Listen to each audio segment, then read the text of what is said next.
ప్రభునామంలో మీ అందరికీ వందనాలు తెలియజేస్తూ ఉంటున్నాను. పిల్లరా, మరొక దినాన్ని అనగా ఈ బుధవారపు దినాన్ని మీ మధ్యలోకి రావడానికి దేవుని వాక్యాన్ని మనందరం కలిసి ధ్యానించడానికి ప్రభు ఇచ్చినటువంటి మంచి సమయాన్ని బట్టి దేవునకు వేలాది వందనాలు చెల్లిస్తుంటున్నాను. మీరందరూ బాగున్నారు అనుకుంటున్నాను. మేము కూడా ప్రభు కృపను బట్టి ఇంట్లో ఉంటున్నప్పటికీ కూడా చాలా వరకు బాధాకరంగానే ఉంటుంది మనందరికీ. అయినప్పటికీ కూడా ప్రభు కృపను బట్టి దేవుడు బాగానే చూస్తున్నాడు మనల్ని. దాన్ని బట్టి నేను దేవునికి స్తోత్రాలు చెల్లిస్తున్నాను. నా హృదయంలో ఆశ ఉంది. సాధ్యమైనంత వరకు త్వరగా మిమ్మల్ని అందరినీ చూడాలని ఆశపడుతున్నాను. మరి ఎప్పుడు దేవుడి ద్వారం తెరుస్తాడో తెలియదు నాకు.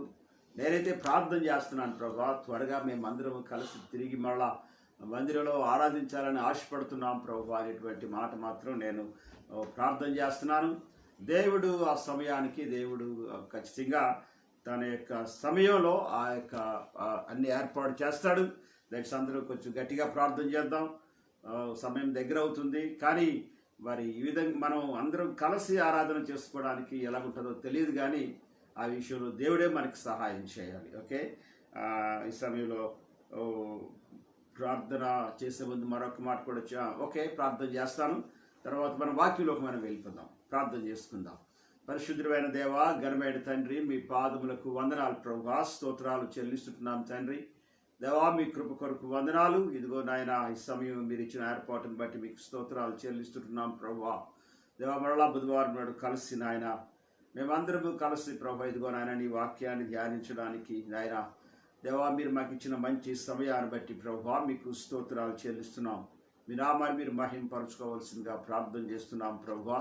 ఈ రాత్రి ప్రభువారైనా మా హృదయాలకు, మా మనస్సులకు, మా అంతరంగములకు ప్రభువా కావలసినటువంటి మీ ఉపదేశాన్ని ప్రభువా మాకు అనుగ్రహించిన ఆయన మా ఆత్మలకు మేలుకరంగా చేయమని మనం చేస్తుంటున్నాం. మీ నామాన్ని మీరు మహింపరచుకునండి. మీ పరిశుద్ధాత్మ కార్యాన్ని జరిగించమని ప్రభు అయిన యేసు క్రీస్తు నామంలో అడిగి వేడుకొనుచున్నాము తండ్రి. ఆమేన్, ఆమేన్, ఆమేన్. ప్రియులారా, ఈ సమయం ఈ దినాన్ని పోయిన శనివారపు దినాన్ని కుటుంబాలన్నిటి కొన్ని కుటుంబాల కొరకు నేను ప్రార్థన చేశాను. మరి కొన్ని కుటుంబాలు ఇంకా మిగిలిపోయాయి. ఈ దినాన్ని నా ఆశ ఏంటంటే తిరిగి మళ్ళా అంటే కొద్దిసేపు వరకు వాక్యాన్ని ధ్యానించిన తరువాత మిగిలిన కుటుంబాల కొరకు ఈరోజు నేను ప్రార్థించాలని ఆశపడుతున్నాను. నాతో కలిసి మీరు కూడా ఏకీభవించి ప్రార్థించాల్సిందిగా మనవి చేస్తున్నాను. అలాగే బుధవారం పూట తీసుకొచ్చినటువంటి కానుకలు ఉంటాయి. ఆ కానుకలను కూడా మీరు ఇంటి దగ్గర ఉన్నాం కదా అని ఇప్పుడు మారేయడం కాదు, కానీ ఆ కానుకలను కూడా తీసి ప్రత్యేకపరిచి ఆదివారపు కానుకలతో దానిని మీరు జత చేసి ఉంచండి. తర్వాత మీరు ఎప్పుడైతే మందిరానికి వస్తారో అప్పుడు మందిరానికి వచ్చినప్పుడు ఆదివారపు ఆరాధన కానుకలు, బుధవారపు ఆ యొక్క ప్రార్థన కానుకలు కూడా తీసుకొని వచ్చి మందిరంలోనే మీరు ఇవ్వాల్సిందిగా ప్రభు నామంలో మీకు మనవి చేస్తూ ఉంటున్నాను. Okay, praise the Lord. పిల్లరా, ఈ దినాన్ని ఒక ప్రాముఖ్యమైనటువంటి విషయాన్ని మీతో మాట్లాడాలని ఆశపడుతున్నాను. దేవుని వాక్యాన్ని తీసి ధ్యానించడానికి, ఆలోచించడానికి నేను వాక్యాన్ని తెరిచినప్పుడు మొదటి రాజుల గ్రంథము 19వ అధ్యాయము, మొదటి రాజుల గ్రంథము 19వ అధ్యాయము 4వ వచనంలో ఒక భాగము కనబడింది. అందులో ఉన్నటువంటి భాగంలో ఉన్నటువంటి మాట ఏంటంటే, తాను ఒక దిన ప్రయాణము అరణ్యములోనికి పోయి ఒక బదిరీ వృక్షం కింద కూర్చుండి మరణాపేక్ష గలవాడై, యెహోవా, నా పితరుల కంటే నేను ఎక్కువ వాడను కాను, ఇంత మట్టుకు చాలును, నా ప్రాణము తీసుకునమని ప్రార్థన చేశాను. ఇంకా కంటిన్యూ చేద్దాం. అతడు బదరీ వృక్షము కింద పరుండి నిద్రించుచుండగా ఒక దేవదూత వచ్చి అతని ముట్టి, నీవు లేచి భోజనము చేయమని చెప్పాను. అతడు చూచినంతలో అతని తల దగ్గర నిప్పుల మీద కాల్చబడిన అప్పమును నీళ్ల బుడ్డియు కనబడెను. గనుక అతడు భోజనము చేసి తిరిగి పరుండెను.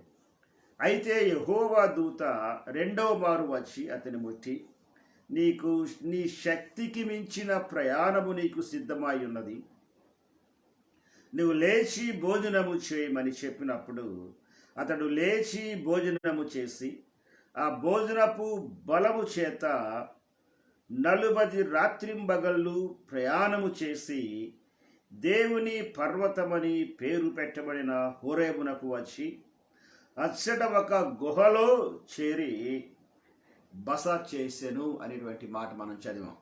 పిల్లరా, 1 రాజులు 19వ అధ్యాయము 4 నుంచి రమారమి 8 వచనాల వరకు ఈ దినాన్ని మనము పరిశీలన చదివాం మన సమయం లోపల. పిల్లరా, అంటే ఇంతకుముందు వెనుకున్నటువంటి 18వ అధ్యాయం గురించి చాలాసార్లు నేను మందిరంలో ప్రసంగం చేశాను.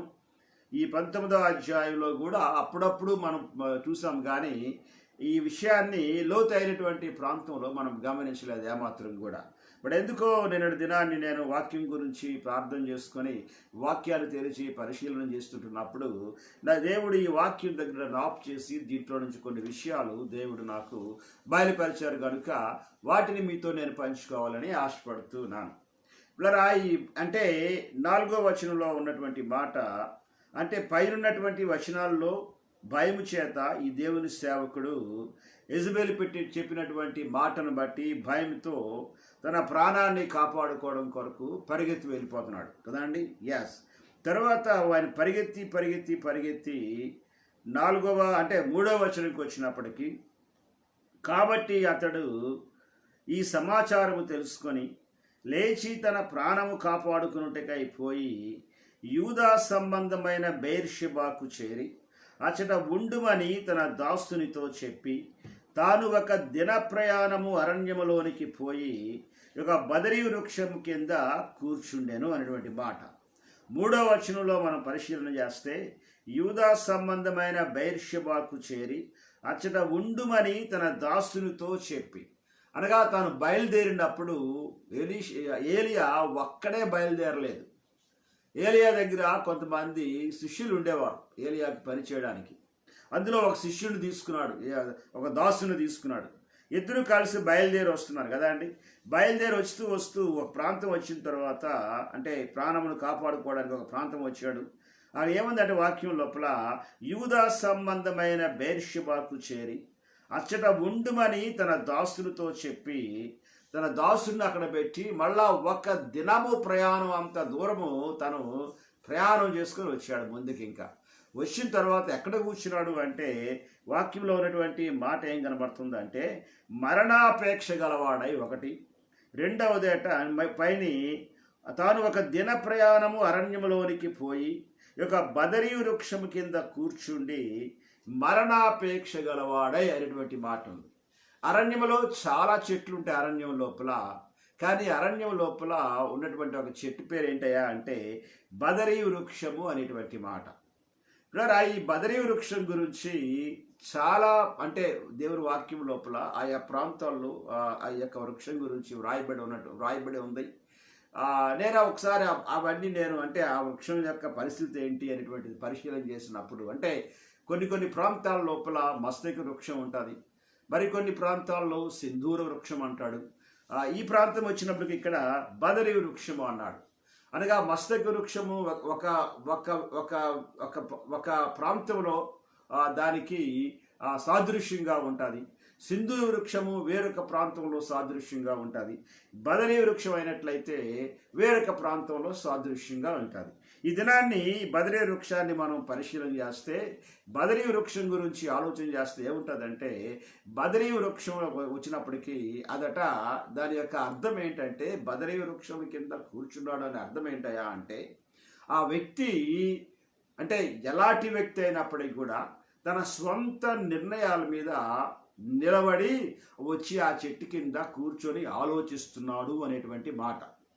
బదరీ వృక్షాన్ని దైవ సంబంధమైనటువంటి వృక్షంగా తీసుకోరు, కానీ వాక్యంలో ఉన్న మాట ప్రకారంగా బదరీ వృక్షము దేనికి సాదృశ్యము అంటే మనిషి అలసిపోయి చాలా వరకు ఓడిపోయి మానసికంగా కృంగిపోయి ఒక దగ్గర రిలాక్స్ అవుతాడు కనుక రిలాక్స్ అయినటువంటి ప్రాంతాన్ని బదరీ వృక్షం అనేటువంటి మాట బైబిల్లో నుంచి ఆయా సమయాల్లో దేవుని సేవకులు మాట్లాడుతూ ఉంటారు. అరణ్యంలో చాలా చెట్లు ఉంటాయి, కనుక బదరీ వృక్షం కూడా అరణ్యం లోపల ఉందన్నమాట అండి. చూడరా, అంటే ఈ బదరీ వృక్షం కింద కూర్చున్న తర్వాత తను మాట్లాడినటువంటి మాటను బట్టి ఆ ఉన్నటువంటి పరిస్థితి మనకు అర్థమవుతుంది. ఏం మాట్లాడతాడంటే చూడండి ఒకసారి, తాను ఒక 4వ వచనంలో, తాను ఒక దిన ప్రయాణము అరణ్యంలోనికి పోయి ఈ యొక్క బదరీ వృక్షం కింద కూర్చుండి మరణాపేక్ష గలవాడై, యెహోవా నా పితరుల కంటే నేను ఎక్కువ వాడను కాను, ఇంత మట్టుకు చాలును, నా ప్రాణము తీసుకొనుమని ప్రార్థన చేసను అనేటువంటి మాట మనం ఈ భాగం లోపల మనం చూస్తుంటున్నాం.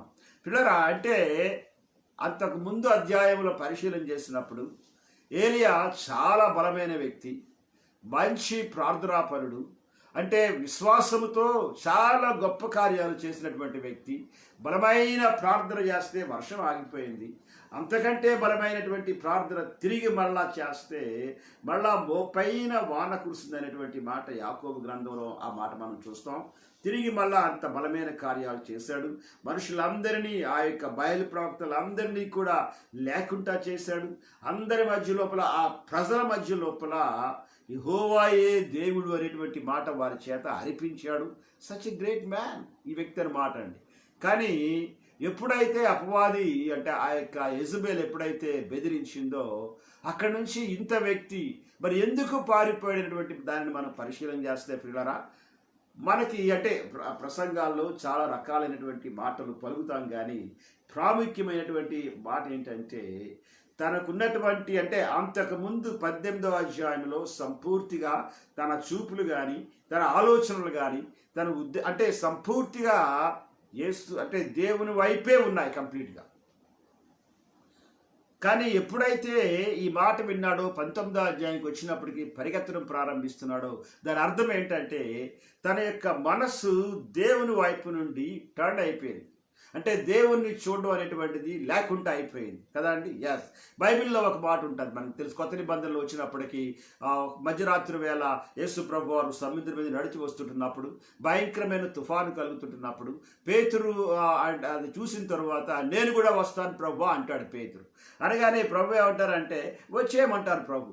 అనగానే పేతురు నీళ్ళలో దిగుతాడు, నీళ్ళలో నడిచి వెళ్ళిపోతూ ఉంటాడు కదండి. ఎస్, యేసు ప్రభుని చూస్తున్నంతసేపు ఎంత అలలైనప్పటికీ కూడా, ఎలాంటి గాలి వచ్చినప్పటికీ కూడా వాటి మీద నడుచుకుంటూ పేతురు హ్యాపీగా వెళ్ళిపోతాడు.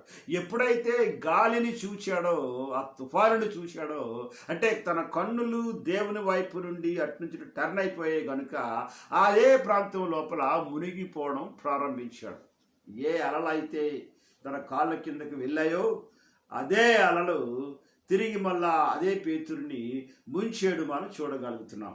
అంటే దేవుని వైపు ఎప్పుడైతే ఉన్నటువంటి కన్నులు ఒకసారి టర్న్ అయిన తరువాత వేరే ప్రాంతానికి వస్తాయో ఏమవుద్దంటే ఆ వ్యక్తి దేవుని యొక్క కాపుదల కోల్పోతాడు. ఇది రాని దేవుడు మనతో మాట్లాడుతున్నాడు కదా.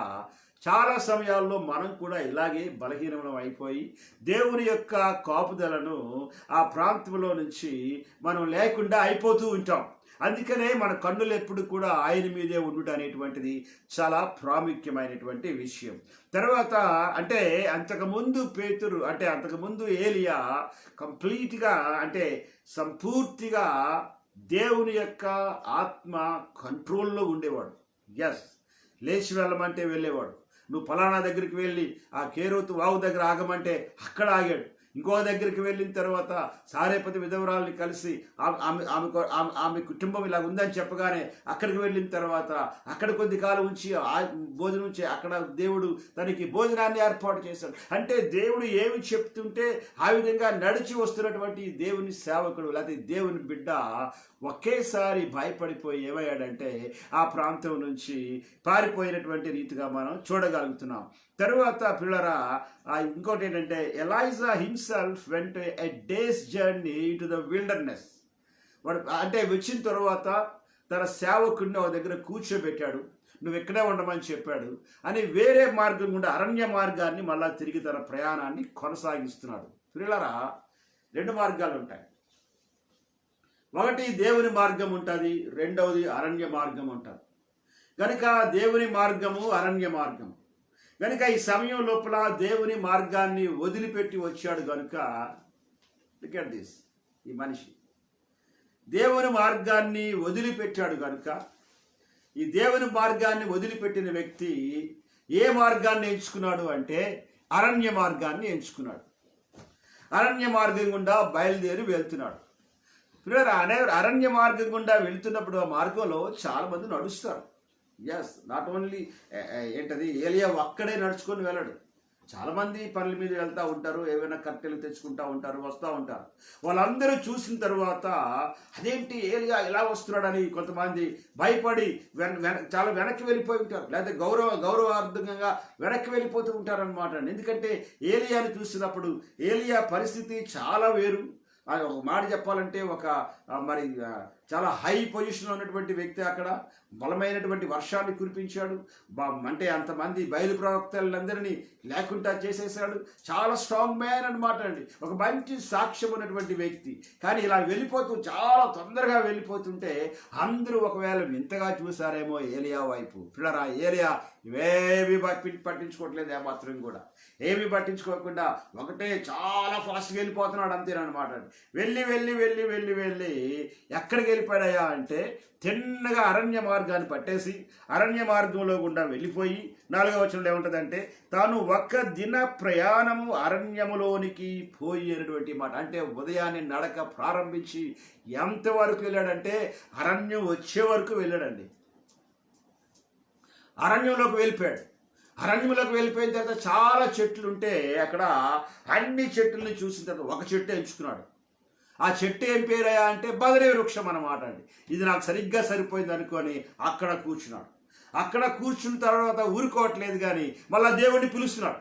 చూడండి ఒకసారి 4వ వచనంలో ఏముంటుంది అంటే తాను ఒక దిన ప్రయాణం అరణ్యంలోనికి పోయి ఒక బదరీ వృక్షం కింద కూర్చుండి మరణాపేక్ష గలవాడై అని ఉంది కదా అండి. అలా మౌనంగా ఉండిపోవచ్చు కదా, కానీ అక్కడుండి మళ్ళా దేవుణ్ణి పిలుస్తున్నాడు. ఏమని? యెహోవా, నా పితరుల కంటే నేను ఎక్కువ వాడను కాను. మళ్ళీ దేవుడితో మాట్లాడుతున్నాడు. నేను ఎక్కువ వాడను కాను, ఎంత మట్టుకు చాలును, ఇంకా నా ప్రాణము తీసుకొనుము అని ప్రార్థన చేశాను. హల్లెలూయా.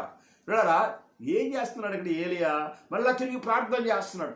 ఏమని ప్రార్థన చేస్తున్నాడు? మొన్నటి వరకు ఏమని ప్రార్థన చేసేవాడు? ఇదిగో ప్రభా నాకు ఏమంటాడంటే ఒక దగ్గర వచ్చినప్పటికి ఏమంటాడంటే ఈ భాగం అదే పేజీలో మీరు ఉంటే 18వ అధ్యాయం లోపల ఏమంటాడంటే 40వ వచనంలో ఏమంటాడంటే అప్పుడు ఏలియా 40వ వచనం 18 మొదటి రాజులు 18:40లో ఏమంటాడంటే అప్పుడు ఏలియా ఒకరినైనను తప్పించుకొని పోనీయక బయలు ప్రవక్తలను పట్టుకునుడని వారికి సెలవియ్యగా జనులు వారు పట్టుకొని ఏలియా కీషోను వాగు దగ్గరికి వారిని కొనిపోయి అక్కడ వారిని వధించాను.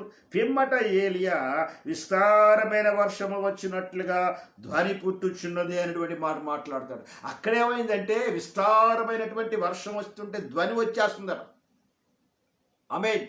ఆ ధ్వని రాగానే ప్రైజింగ్ వచ్చేస్తున్న లోపల ఏలియాకు అనమాట అండి. అక్కడ నుంచి పరిగెత్తుకుని వెళ్ళి యెహోవా హస్తము ఏలియాను బలపరుస్తారంట. 46వ వచనం లోపల యెహోవా హస్తము ఏలియాను బలపరచగా అతడు నడుము బిగించుకొని ఆహాబు కంటే ముందుగా పరిగెత్తాడు. ఇంకా పైన ఏమంటాడంటే ఆహాబు అంటే విస్తారమైన వర్షం యొక్క ధ్వని వస్తుంటేనట 43లో వచ్చి ఏమంటాడంటే నేల మీద పడి ఏలియా కర్మేలు పర్వతం మీదకు పోయి నేల మీద పడి ముఖము మోకాళ్ళ మధ్య ఉంచుకొనెను.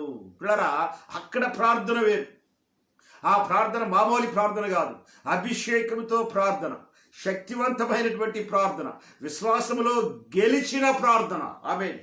దేని కొరకైతే మంచిగా ప్రయాసపడ్డాడు దాని జవాబు రాగానే విశ్వాసంలో గెలిచిన ప్రార్థన, అంత బలమైనటువంటి ప్రార్థనా శబ్దము దాటిన తరువాత 19వ వచనంలోకి వచ్చిన తరువాత 4వ వచనంలో మనం పరిశీలన చేస్తే అరణ్యంలోకి వచ్చాట ఎలా ఏమంటున్నాడు చెప్పండి? మరణాపేక్ష గలవాడై. అక్కడ ఏం విన్నాడు? విస్తారమైన వర్షము యొక్క వచ్చినట్లుగా ధ్వని పుడుతుంది అన్నాడు. ఆమేన్. ఇక్కడేమంటాడు చెప్పండి? మరణాపేక్ష గలవాడై. ఇలా కూర్చోగానే ఇంక అంతే తలంతా ఏమైపోయిందంటే చాలా రకాలుగా తలంతా ఇదైపోయిన తర్వాత మరణాపేక్ష గలవాడై ఇంకా డిసైడ్ అయిపోయాడు. దేని డిసైడ్ అయిపోయాడు చెప్పండి? చచ్చిపోదాం అనేటువంటి ఒక తలంపుకి వచ్చి ఆ తలంపులో డిసైడ్ అయిపోయాడు అనమాట. అలాగ ఉండిన తర్వాత అక్కడ ఉండి అలాగా ఆలోచనకు వచ్చిన తర్వాత ఆలోచన గురించి చూడండి ఒకసారి. మరణాపేక్ష గలవాడై యెహోవా, నా పితరుల కంటే నేను ఎక్కువ వాడను కాను, ఇంత మటుకు చాలును, నా ప్రాణము తీసుకొనుమని ప్రార్థన చేశాను. పిల్లరా, అక్కడ మోకాళ్ళ మీదకి వెళ్ళి ప్రార్థన చేశాడు, ఇక్కడ కూడా ప్రార్థన చేస్తున్నాడు. అంటే అరణ్యానికి పారిపోయి బదరీ వృక్షం కింద కూర్చున్నా ఏమి మానలేదు చెప్పండి? ప్రార్థన మానలేదు, దేవునితో మాట్లాడడం మానలేదు. అక్కడ మాట్లాడిన పద్ధతి వేరు, ఇక్కడ మాట్లాడిన పద్ధతి వేరు. చూసారా అండి? అనగా అంటే ఏమైపోయాడంటే మనసు లోపల చాలా వరకు గలిబిలైపోయినటువంటి విధానం మనం చూడగలుగుతున్నాం కదండి. ఎస్. తర్వాత ఫైనల్గా చెట్ల కింద కూర్చున్నాడు. తర్వాత దేవుడు ఏమంటాడంటే ఇక చాలు, ఇనఫ్ అంటాడు. ఇక ఇనఫ్ ఈజ్ ఇనఫ్ అనేటువంటి మాట మాట్లాడతాడు. చాలు అంటాడు అనమాట అండి. నా ప్రాణాన్ని తీసేసుకో, నా ప్రాణాన్ని నీకు ఇచ్చేస్తున్నాను, నాకు తీసే బాబు అనేటువంటి మాట మాట్లాడినటువంటి విధానాన్ని మనం చూడగలుగుతూ ఉంటాం పిల్లరా. అంటే ఇక్కడ అంటే ఎలైజా అంటే ఏలియా చాలా పెద్ద సేవకుడు, మంచి నాయకుడు. Yes, Elijah was a good leader and he got some disciples, but he was discouraged and weak. Elijah మంచి నాయకుడు, నాట్ ఆర్డినరీ మ్యాన్, బలమైనటువంటి దేవుని సేవకుడు. బైబిల్లో దేవుని గ్రంథం లోపల మొత్తం అంతా మనం పరిశీలన చేస్తే ఏలియా అంటే ఒక బలమైనటువంటి దేవుని యొక్క బిడ్డల మధ్యలో అంటే ప్రాఫిట్స్ లోపల ప్రవక్తలు కానీ సేవకులు కానీ అనేటువంటి మాట తీసుకుంటే బలమైనటువంటి దేవుని సేవకుల్లో ఏలియా నెంబర్ 1 వస్తాడు. Such a strong man. తర్వాత ఏలియాకి ఆయనకు చాలామంది డిసైపుల్స్ ఉంటారు, దాసులు ఉంటారు ఆయన దగ్గర పనిచేయడానికి అనమాట. అంటే ఆయన మంచి లీడర్ అనమాట. ఒక ప్రాంతం వచ్చినప్పటికి ఏమైందంటే ఇదంతా అయిపోయిన తర్వాత నేను అనుకుంటాను కదా, ఒంటరి అయిపోయాడు ఏలియా. ఎస్. ఒకసారి ఒక బలమైనటువంటి దేవుని సేవకుడు ఇచ్చినటువంటి సాక్ష్యం ఏంటంటే అంటే ఆయన ఇప్పుడు లేడు, ప్రభునందు నిద్రించాడు ఆయన.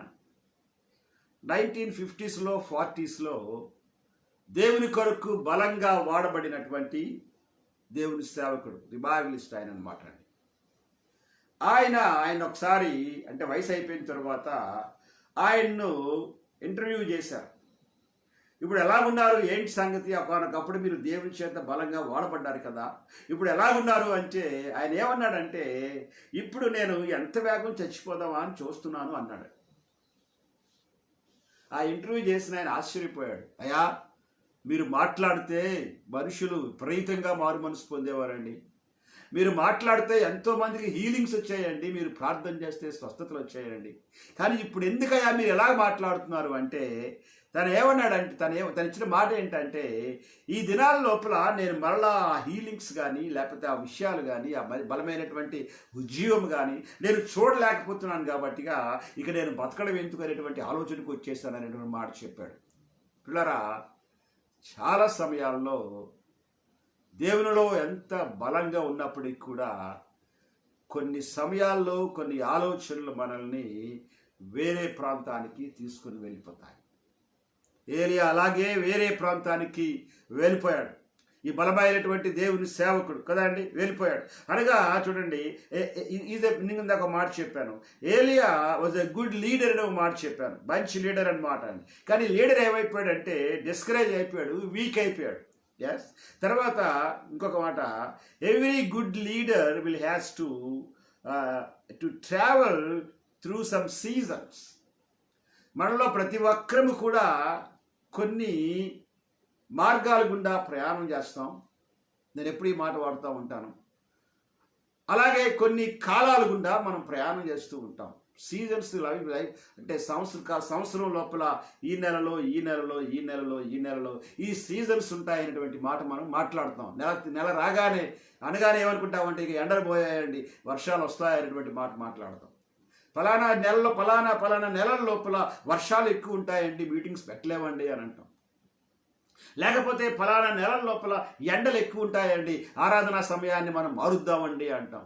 అందుకే సీజన్స్ ఉంటాయి. ఆ సీజన్స్ అనేటువంటివి ఇయర్ లోపల అంటే రన్ అవుతూ ఉంటాయన్నమాట. అలాగే మనిషి జీవితంలో ఇదిలాంటి దేవుడితో మాట్లాడుతున్నాడు. మనిషి జీవితంలో కొన్ని సీజన్స్ ఉంటాయి. ఆ సీజన్స్ ఏమవుతాయంటే అవి ఆ విధంగా ప్రయాణం చేస్తూ ఉంటాయి. పిల్లరా, దేవుని యొక్క ముఖ్యంగా దేవుని సేవకుల విషయంలో ప్రభువునందు విశ్వాసం ఉంచిన వారి జీవితంలో ఈ సీజన్స్ని అపవాది ఎక్కువ తీసుకొస్తాడు. అంటే బైబిల్లో బలమైనటువంటి నాయకులు ఉంటారు. Abraham is a good leader, very strong leader, మంచి విశ్వాసపు వీరుడు అబ్రహాం అన్నమాట అండి. కానీ తన ప్రయాణంలో తన జీవితంలో కూడా ఆయా ప్రాంతాల గుండా ప్రయాణం చేస్తాడు. ఆ సీజన్స్ లోపల చాలా సమయాల్లో ఒంటరి అయిపోయినటువంటి దినాలు ఆ యొక్క అబ్రహాము జీవితంలో మనకు కనబడుతూ ఉంటాయి. ఐజక్ కూడా అంతే, ఇస్సాక్ కూడా అంతే, యాకోబు ఉంటాడు. మొత్తం ముగ్గురు, అబ్రహాము కుమారుడు ఐజక్, మనవడు యాకోబు, మళ్ళా ఇంకా వాడి మనవడి యొక్క కొడుకు మళ్ళా యోసేపు, వీళ్ళందరూ మంచి లీడర్స్ అన్నమాట పిల్లరా, స్ట్రాంగ్ లీడర్స్. కానీ ఎంత స్ట్రాంగ్ లీడర్స్ వారి ప్రయాణాల లోపల ఆ సీజన్ల గుండా వారు ప్రయాణం చేస్తారు. కింగ్ డేవిడ్ ఉంటాడు. డేవిడ్ కూడా చాలా బలమైనటువంటి నాయకుడు, మన అందరికీ బాగా తెలుసు. కానీ డేవిడ్ కూడా చాలా ప్రాంతాల గుండా ప్రయాణం చేశాడు. ఆ సీజన్స్ ఉంటాయి. తర్వాత ఏలియా దగ్గరికి వచ్చాం కదండి, ఎలీషా. వీళ్ళందరి జీవితాల్లో ఎందుకు ఏ వ్యక్తి అయితే బలమైన నాయకుడు అనేటువంటి మాట వస్తుందో ఆ వ్యక్తి జీవితంలో చాలా మార్గాల గుండా ప్రయాణం చేసి అంటే ఒంటరితనానికి వెళ్ళిపోతాడు. ఇదిరాని దేవుడితో మాట్లాడుతున్నాడు. నీవు కానీ ఎప్పుడైనా నేను ఒంటరి వాడని అనుకున్నావా? దాని అర్థం ఏంటి తెలుసా అండి? నీవు దేవుని కొరకు ఒక బలమైనటువంటి లీడర్గా దేవుడు చేశాడు నేను. You are the strong leader for God. That is the only sign. ఒంటరిగా కూర్చుంటే you are the strong leader. నీ జీవితం లోపల ఒక ప్రత్యేకమైనటువంటి దేవుని యొక్క ఉద్దేశం ఉంది. అందుకనే అపవాది ఏం చాలా సమయాల లోపల నిన్ను ఒంటరిగా కూర్చోబెట్టి చివరికి ఏం పట్టుకొస్తాడంటే ఇక చచ్చిపో అంటాడు.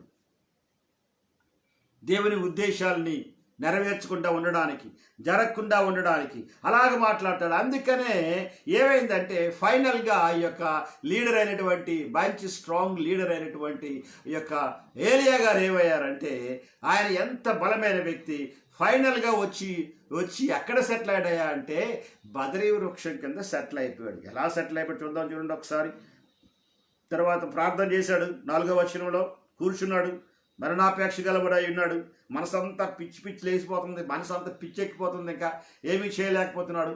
మనము చాలా సమయాల్లో బైబిల్ చదవం, ప్రార్థన చేయడం ఏమాత్రం కూడా, అసలు వాక్యాన్ని ఏమాత్రం కూడా తెరిచి వాక్యంలో ఏమాత్రం ఉంది, వాక్యం ఉంది ఏంటనేటువంటిది దాని గురించి ఏమాత్రం కూడా ఆలోచన చేసుకోలేం. కాసేపు మోకరించి ప్రభు సన్నిధిలో అలాగుండి కాసేపు ప్రభు నామాన్ని ఆరాధన చేసుకొని ప్రార్థన చేసుకొని కూర్చుందామంటే చేయలేము.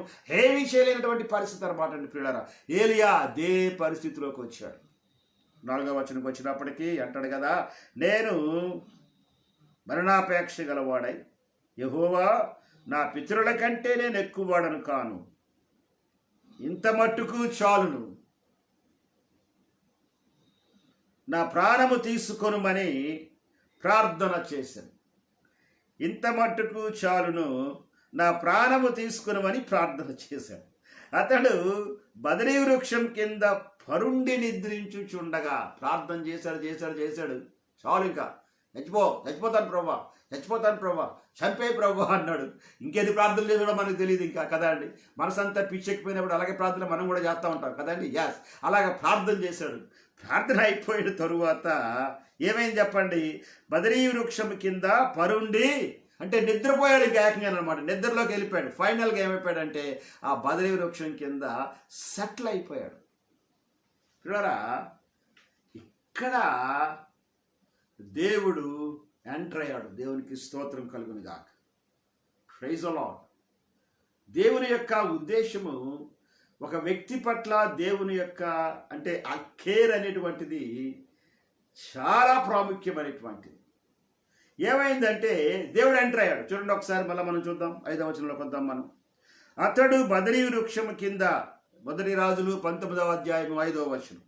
అతడు బదరీ వృక్షం కింద పరుండి నిద్రించుచుండగా ఒక దేవదూత వచ్చి అతని ముట్టి నీవు లేచి భోజనము చేయమని చెప్పాను. This is the God's invention, interfere అనమాట. క్షమించండి, గాడ్స్ ఇంటర్ఫియర్. దేవుడు అక్కడ ఎలాగ ఇంటర్ఫియర్ అంటే ఇష్టం వచ్చినట్టు మాట్లాడేశాడు. ఇంక నేను చచ్చిపోతానని మాట ఫైనల్గా చెప్పేశాడు. ఎందుకంటే దేవుడితో మంచి సంబంధం కలిగిన వ్యక్తి అండి ఏలియా. ఎలాంటి సంబంధం అంటే తలను తీసుకొని వెళ్ళి 2 మోకాళ్ళ మధ్య పెట్టేసేసి సమాధి చేశాడట వర్షం పడే వరకు అనమాట. వదలలేదు ఇంకా ప్రభుని ఏమాత్రం కూడా అనమాట. అంత క్లోజ్ రిలేషన్ దేవుడితో అనమాట. చాలా ప్రియుడు దేవునికి. పిల్లలు ఎవరైతే దేవునితో అలాంటి సంబంధాన్ని కలిగి ఉంటారో వారు దేవునికి ప్రియమైన వారు. ఆమేన్. నల్లా వారు దేవునికి ప్రియమైన వారు. అందుకనే ఆ ప్రియమైనటువంటి వారు కనుక, ఈ వ్యక్తి ప్రియమైన వాడు కనుక వచ్చి బదరీ వృక్షం కింద పరుండి గురక పెడుతున్నాడు. Yes, it's okay. ఆ సమయంలో జరిగినటువంటి సంఘటన ఏంటంటే దేవుడు ఏలియాను దర్శించడానికి వచ్చాడు. ఆమేన్. న్యాయం ఏమి రావాలి చెప్పండి? దేవుడికి కోపం రావాలి మనకి. దేవుడికి కదండి. ఎస్, మనం చెప్పిన మాట ఎవరైనా వినకపోతే మనకి ఏమొస్తుందో మనకి విపరీతంగా కోపం వచ్చేస్తుంది. ఎవరైనా చెప్పిన మాట వినకపోతే కదా అండి. కానీ దేవునికి కోపం రాలేదు, కానీ దేవుడు వచ్చాడు కదా అండి. ఎలాగొచ్చాడు చూడండి ఒకసారి, మళ్ళీ చూద్దాం ఒకసారి. అతడు బదరీ వృక్షం కింద పరుండి నిద్రించుచుండగా. నిద్ర వచ్చిన వాళ్ళు ఏం చేస్తారో చెప్పండి? భయంకరంగా కొరకెట్టేస్తారు. వాళ్ళు ప్రక్కనున్న వాళ్ళు ఎలాగున్నా ఏమవుతున్నా ఏవి సంబంధం ఉండదు అంతే. వాళ్ళకి ఇంకేమాత్రం కూడా గురక. చాలా మందిని మీరు గమనించారో లేదో, చర్చిలో కొంతమంది నిద్రపోతూ ఉంటారు. నేను ఒకసారి ఒక చర్చిలో ప్రసంగానికి వెళ్ళినప్పుడు చాలామంది ఉన్నారు అక్కడ. ఆ సేవకుడు నన్ను పరిచయం చేస్తున్నాడు. ఈ పాస్టర్ గారు ప్రసన్న కుమార్ అలాగేలాగా అని చెప్పి పరిచయం చేస్తున్నాడు. ఎస్, నాకు బాగా తెలిసిన సేవకుడు కనుక. నుండి అక్కడ లోపల నుంచి శబ్దం వస్తుంది. అందరికీ వినపడుతుంది శబ్దం అన్నమాట. చాలామంది ఇలాగ నోర్లు మూసుకొని నవ్వేసుకుంటున్నారు ఊరికానమాట. అనగానే ఈ పాస్టర్ గారికి తెలుసు ఎవరు ఎక్కువ గురక పెడతారో చర్చి లోపల. అందుకని ఈ పాస్టర్ అన్నాడు కదా, ఆవిడ చాలా విజ్ఞాపన చేస్తుంది, లేపండి అని అన్నాడు. నాకు అర్థం కాలేదేమీ. ఆ చర్చ అయిన తర్వాత అడిగాను, బాబు ఏంటి నాయన విజ్ఞాపన చేస్తుందన్నో, ప్రార్థన మధ్యలో ఎందుకు ఆపించేసావు అని అన్నాను. అయ్యా, ఆ ప్రార్థన వేరే ప్రార్థన అండి, అది ఆపకపోతే మీరు వాక్యం చెప్పలేరండి అని అన్నాడు. కనుక ప్రియులారా, అంటే ఒకసారి దేవుని దగ్గర నుంచి వెళ్ళిపోయిన తరువాత ఆ వ్యక్తికి ఏం చేయబడతాడంటే, ఆ వ్యక్తి మళ్ళా జాగ్రత్తగా వినండి, మళ్ళీ ఈ మాట చెప్తున్నాను. ఒక వ్యక్తి దేవునితో ఉన్నటువంటి సహవాసము నుండి దూరం అయిపోతే ఆ వ్యక్తి ఏమి చేయబడతాడు అంటే, ఇక దేవునితో ఏమాత్రం కూడా సంబంధము లేకుండా దూరం అయిపోతాడు. దూరం అయిపోవడాన్ని బట్టి ఏమవుద్దంటే నిద్రపోతూ ఉంటాడు అంతేనమాట. అలాంటి నిద్రలోకి వెళ్ళిపోయాడు. దేవుడు వచ్చాడు, ఏలియా ఏం చేస్తున్నావు నువ్వు? ఏం చేసేవాడు నువ్వు? అసలు నువ్వేం చేసావు? నువ్వు అక్కడ ఇంత బలంగా ప్రార్థన చేస్తావు, ఇంత బలంగా ఉన్నావు, ఇప్పుడు ఏంటి ఇలాగైంది అనేటువంటి మాట మాట్లాడలేదు. కానీ దేవుడు ఒక దూతను పంపించాడు ఆ ప్రాంతానికి. చూడండి ఒకసారి 5వ వచనంలోకి వద్దాం మనం. ఒక దూత వచ్చి అతని ముట్టి నువ్వు లేచి భోజనము చేయమని చెప్పాను. అంటే దేవుడు ఈ పారిపోయి కోపం వచ్చేసిన వ్యక్తి దగ్గరికి దేవుడు ఏం పట్టుకొచ్చాడు చెప్పండి? భోజనాన్ని పట్టుకొచ్చాడు. నేను ఈ వాక్యాన్ని చాలా జాగ్రత్తగా పరిశీలన చేసినప్పుడు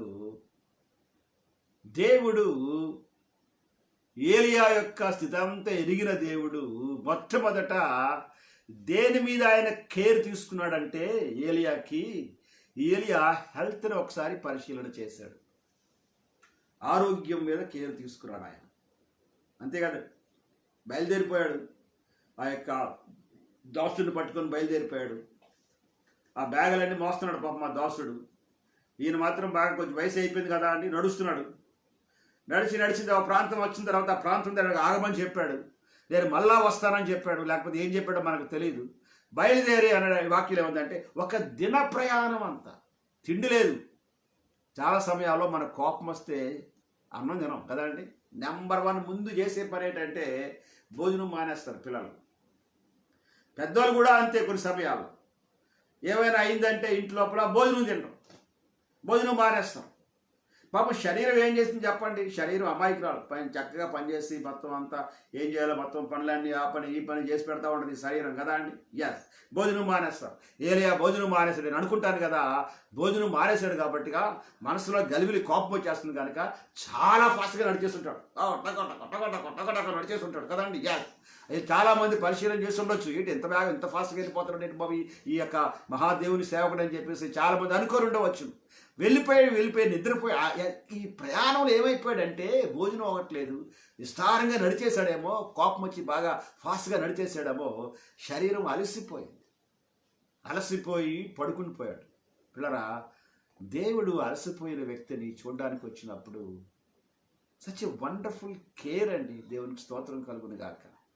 దేవుడు మొట్టమొదట ఏలియా కోపాన్ని చూడలేదు, ఏలియా ఎలాగైపోయాడు ఏంటి అనేటువంటి ఆలోచన లేదు.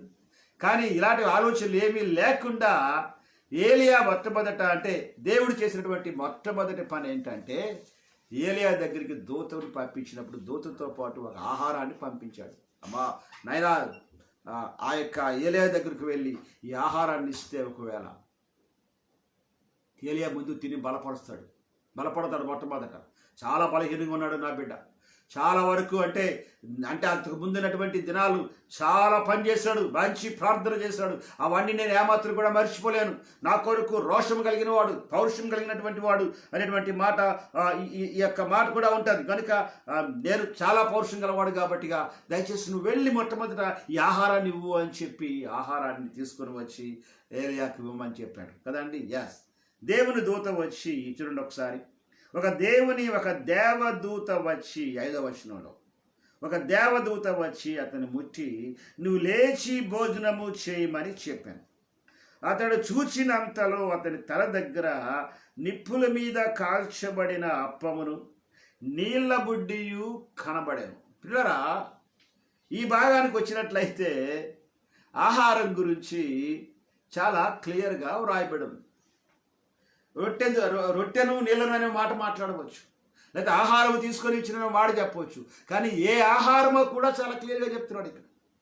ఏమంటే చూడండి ఒకసారి, దేవదూత వచ్చి అతని ముట్టి నువ్వు లేచి భోజనము చేయమని చెప్పాను. అతడు చూచినంతలో అతని తల దగ్గర నిప్పుల మీద కాల్చబడిన అప్పమును నీళ్ల బుడ్డియు కనబడాను. గనుక అతడు భోజనము చేసి తిరిగి పరుండెను. పిల్లరా, ఈ భాగాన్ని మనం పరిశీలన చేసినట్లయితే ఏలియా ఎంత అలసిపోయాడో మనకు కనబడతా ఉంది. ఒక దిన ప్రయాణం భోజనం లేకుండా నడిచేశాడు. మనసంతా ఎంత భయంకరమైపోయిందని మనసంతా అన్నమాట అండి. పిల్లరా, చాలామంది మనుష్యులు దేవుని బిడ్డలై విశ్వాసులైనటువంటి వారే మనస్సు లోపల ఏవైనా సరే గలిబిలు వచ్చినట్లయితే దే ఆర్ వెరీ డిఫరెంట్. ఏలియా పరిగెత్తేశాడు అనమాట, అంతేనమాట అండి. అలసిపోయాడు. నేను ఈ వాక్యాన్ని చదివినప్పుడు ఏం కనబడింది అంటే ఏలియా యొక్క దూత ఏం కనబడట్లేదు. దేవుని దూత లేపగానే ఎవరు కనబడింది అంటే ముందు అతడు చూచినంతలో, ఆమేన్, దూత ప్రత్యక్షమైనట్టు కానీ ఏమి లేదు. అతడు చూచినంతలో అతని తల దగ్గర ఏముంది చెప్పండి, కాల్చబడిన అప్పం ఉందట, నీళ్ల బుడ్డి కనబడను. కనుక అతడు భోజనము చేశాడు. వెంటనే ఇమ్మీడియట్గా అలసిపోయాడు కాబట్టి గబగబా తినేశాడు అనమాట అండి. తినేసిన తర్వాత కూడా అలసిపోయాడు కాబట్టిగా ఇక లేవలేక మరలా పడుకుండిపోయాడు. నేను ఈ భాగాన్ని పరిశీలన చేసినప్పుడు పిల్లరా, ఇంగ్లీష్ బైబిల్లో నేను చూసా. తెలుగు బైబిల్లో ఏమి ఇచ్చాడంటే నిప్పుల మీద కాల్చబడిన అప్పము అనేటువంటి మాట చెప్తాడు. ఇంగ్లీష్ బైబిల్లో ఏమన్నాడంటే a cake baked on hot stones అంటాడు. మనకి నిప్పులు ఒకటే ఉన్నాయి ఇక్కడ. కానీ ఇంగ్లీష్ బైబిల్ ఇచ్చినటువంటి మాట ఏంటంటే రాళ్ళు అట, వేడి చేయబడి అంటే రాళ్ళు అది కాల్చడానికి ఆ యొక్క అది మరి కేక్ అంటాడు, మాంసం లేకపోతే అది ఏవో తెలియదు కానీ అది కాల్చబడిన అప్పము అంటాడు, రొట్టె అనేటువంటి మాట. మన కొన్ని సమయాల్లో ఏదైనా ప్రయాణాలు అవుతూ ఉంటాయి, అక్కడక్కడ డాబాలు ఉంటాయి. డాబాలు వెళ్ళినప్పుడు డాబాల్లో కొన్ని సమయాల లోపల రొట్టెలు కాలుస్తూ ఉంటారు కదా అండి. ఎస్, లోపల చాలా అంటే ఒక లోపల డిఫరెంట్గా ఉంటుంది అనమాట అండి. దాని చుట్టూ మంట పెడతారు, అది వేడెక్కి ఉంటుంది అనమాట అండి. దాని లోపల రొట్టెలు పెట్టి కాలుస్తారు. నిప్పుల మీద కాల్చబడినటువంటి రొట్టె, నిప్పుల మీద కాల్చబడినటువంటి రొట్టె చాలా స్మూత్గా ఉంటుంది, చాలా మెత్తగా ఉంటుంది.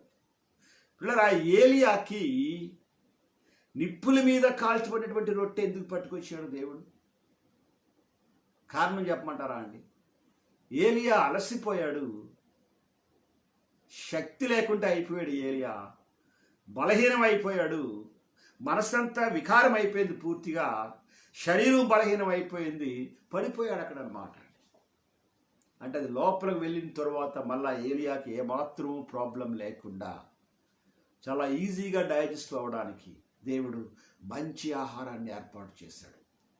అది అయిన తర్వాత తిన్న తర్వాత మరలా చాలా సాఫ్ట్గా లోపల పనిచేయడానికి వాక్యం ఏమి రాయబడింది అంటే చూడండి ఒకసారి. అతడు 6వ వచనం లోపల కాల్చబడిన అప్పమును నీళ్ళ బుడ్డియు కనబడను. నీళ్లు తాగడానికి నీళ్ళ బుడ్డి ఇచ్చాడు అనమాట. తాగేశాడు, మళ్ళా పడుకున్నాడు. పిల్లరా, ఈ దినాన్ని దేవుని యొక్క ఈ మాట నేను జాగ్రత్తగా పరిశీలన చేస్తే, దేవుని సన్నిధి నుండి పారిపోతున్న వ్యక్తికి కాల్చబడిన అప్పాన్ని ఇచ్చాడు. కాల్చబడిన అప్పము చాలా రుచిగా ఉంటుంది. అది దేని మీద కాల్చబడిందంటే రాళ్ళ మీద కాల్చబడింది. రాళ్ళ మీద కాల్చబడిందంటే రాళ్ళు ముందే కాల్చబడ్డాయి, అప్పము కంటే ముందు రాళ్ళు కాల్చబడ్డాయి. ఆమేన్. మరలా రాళ్ళ మీద కాల్చారంటే రొట్టెను, ఆ రాళ్ళ మీద పడగానే అప్పం ఏమవుద్దంటే లోపల ఉన్నటువంటి ఆ గట్టితనం అంతా పోయి మెత్తగా అవుతుంది కదండి. ఎస్, అప్పము కాలుతుంది. అంటే అప్పము కాలకముందే రాళ్ళు కాలిపోయాయి, రాళ్ళు కాల్చబడ్డాయి. ఆమేన్. రాళ్ళు, కాల్చబడిన రాళ్ళు, కాల్చబడిన రాళ్ళ మీద అప్పం ఉంది ఇక్కడ. అది మెత్తగా చేయబడింది, దానిని తీసుకొచ్చి ఆహారంగా ఏలియాకు అప్పగించాడు. పిల్లరా,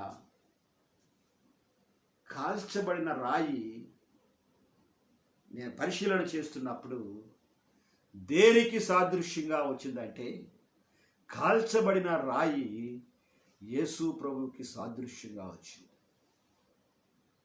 దాని మీద అప్పము కాలాలంటే ముందు రాయి కాలిపోవాలి. ఆమేన్.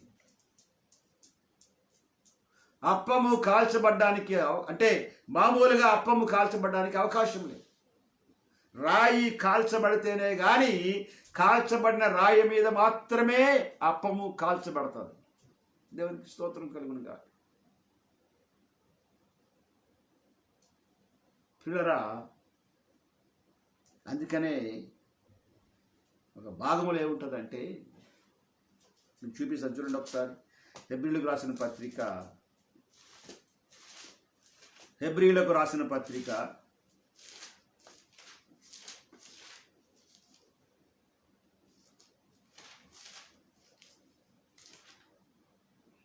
4వ అధ్యాయము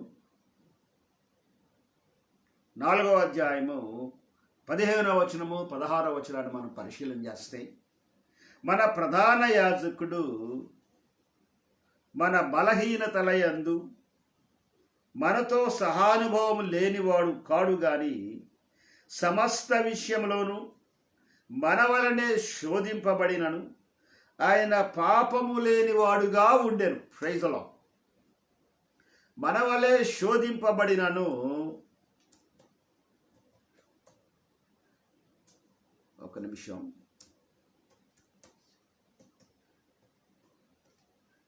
మళ్ళా చదువుతాను చూడండి ఒకసారి. మన ప్రధాన యాజకుడు మన బలహీనతలయందు మనతో సహానుభవం లేనివాడు కాడు గాని సమస్త విషయములలోనూ మన వలనే శోధింపబడినను ఆయన పాపము లేనివాడుగా ఉండెను. ఆమేన్. గనుక మనము కనికరింపబడి సమయోచితమైన సహాయము కొరకు కృప పొందినట్లు ధైర్యముతో కృపాసనమునొద్దకు చేరుదము అనేటువంటి మాట. మన వలె శోధింపబడ్డాడు సమస్త విషయములోను, అంటే మనకంటే ముందుగా ఆయన కాల్చబడ్డాడు. Praise the lord. ఆ యొక్క కాల్చబడినటువంటి ఆ రొట్టెను తీసుకొచ్చి ఇస్తే ఆ రొట్టెను తిన్నాడు. ఆమేన్, హల్లెలూయా. ఇలా ఆ భాగాన్ని పరిశీలన చేసి మీరు ఎప్పుడైనా సరే మళ్ళీ మీరు తర్వాత ఆ వాక్యాన్ని కొంచెం మీరు ధ్యానం చేస్తుంటున్నప్పుడు కానీ మీ మనసు పెట్టది చదివితే ఒకవేళ దేవుడు మీతో మరొక రీతిగా మాట్లాడతాడు. ఆ ప్రక్కన ఏమున్నాయంటే నీళ్లు ఉన్నాయి. ఆ ప్రక్కన నీళ్లున్నాయి. నీళ్లు దేనికి సాదృశ్యం అంటే నీళ్లు దేవుని వాక్యానికి సాదృశ్యం. Praise the Lord. నీళ్లు దేవుని వాక్యానికి సాదృశ్యం. నేను రిఫరెన్స్ తీసి అన్ని చెప్పడానికి సమయం లేదు కనుక త్వరగా ముగిస్తాను. ఒకసారి దావీదును సౌలు తరుగుతూ ఉంటాడు. ఒక తరిమి ఒక ప్రాంతంకి వచ్చి అలసిపోయి పండుకుంటాడు కదా అండి. ఆ దగ్గరలోనే దావీదు ఉంటాడు. ఆ పక్కన ఉన్నటువంటి వాడు ఏం చెప్తాడంటే దావీదుతో, సమయం దొరికింది వెళ్ళి చంపే అంటాడు. దావీదు ఏమంటాడంటే అక్కడ అభిషేకింపబడిన వాడు కాబట్టి నేను చంపను అంటాడు.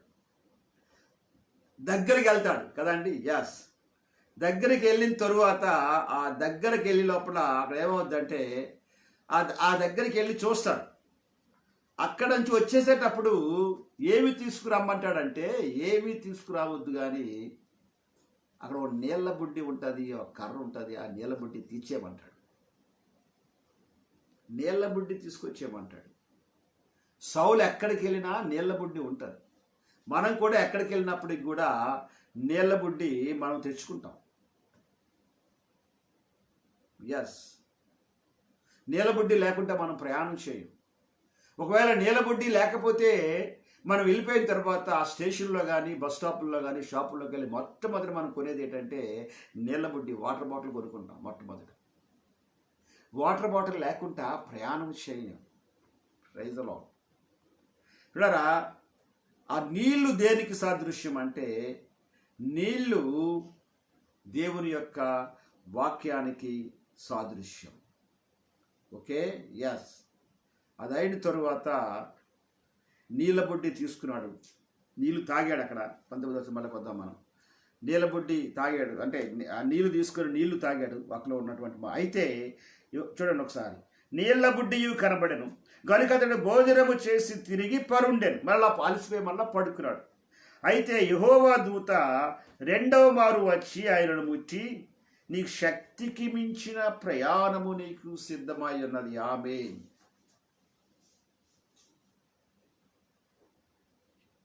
పండుకుని పోయిన వాడిని వదిలేదు కానీ మరలా సెకండ్ టైం వచ్చి మరలా చూడండి, వాక్యం చూడండి ఏముందండి. నీకు శక్తికి మించిన ప్రయాణము సిద్ధమై ఉన్నది, నీవు లేచి భోజనము చేయము. అంటే మళ్ళా దేంతో వచ్చాడు మన దేవుడి దూత? మళ్ళా భోజనంతో వచ్చాడు. మొదటిసారి భోజనంతో వచ్చాడు, కడుపు నిండా భోజనం పెట్టాడు, బాగా తిన్నాడు, మంచిగా నీళ్ళు తాగాడు, పడుకుని పోయాడు.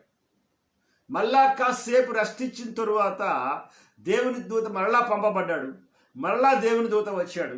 దూత వచ్చిన తర్వాత లేపేమన్నాడంటే, నీకు సెకండ్ టైం ఏమి అనౌన్స్ చేశాడంటే, నీకు శక్తికి మించిన ప్రయాణం ఉంది. మొదటిసారి ఎందుకు చెప్పలేదు? ఒక ప్రశ్న. రెండవసారి ఎందుకు చెప్పాడు? మొదటిసారి చెప్పడానికి ఏలియా వినే పరిస్థితిలో లేడు. చూడగానే ఆహారం కనబడింది, శరీరానికి అలిసిపోయాడు బాగా, ఆహారం చాలా అవసరం కనుక ముందే ఆహారానికి అటాక్ ఇచ్చాడు అంతే మొట్టమొదటి అన్నమాట. కూర్చొని గగవాలాడుతూ ఆహారాన్ని తినేశాడు. అది సమయం కాదని చెప్పి దేవుడు ఏమీ మాట్లాడలేదు. Look this. దేవుడు ఎంత కేర్ అండి దేవునిది. ఒక ఆయన అన్నాడు కదా, మా ఇంట్లో నాకు భోజనం చేయబుద్ధి ఏదండి అని అన్నాడు. అదేంట్రా బాబు, ఇంట్లో భోజనం చేయబుద్ధి ఏంటే కాదేంటి, ఏమో వంటలే బాగుండవా అంటే ఎవడన్నాడు చెప్పమంటారా? ఆవిడ చాలా బాగుంటుంది కానీ నేను ఇంట్లో భోజనం చేయలేనండి అని అన్నాడు.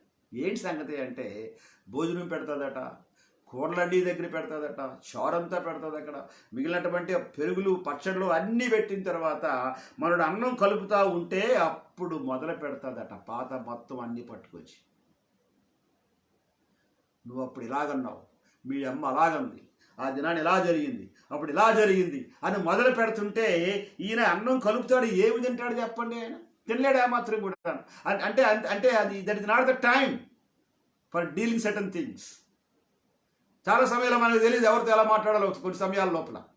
కానీ దేవుని దూత వచ్చి మొదటిసారి భోజనం పెట్టి అది అయిన తర్వాత నిద్రపోతే మరలా కాసేపు టైం తీసుకొని మరలా వచ్చి మరలా లేపి మరలా భోజనం పెట్టాడు. Praise the Lord. మరలా భోజనం చేస్తున్నప్పుడు ఆయన ఏమన్నాడు చూడండి ఒకసారి.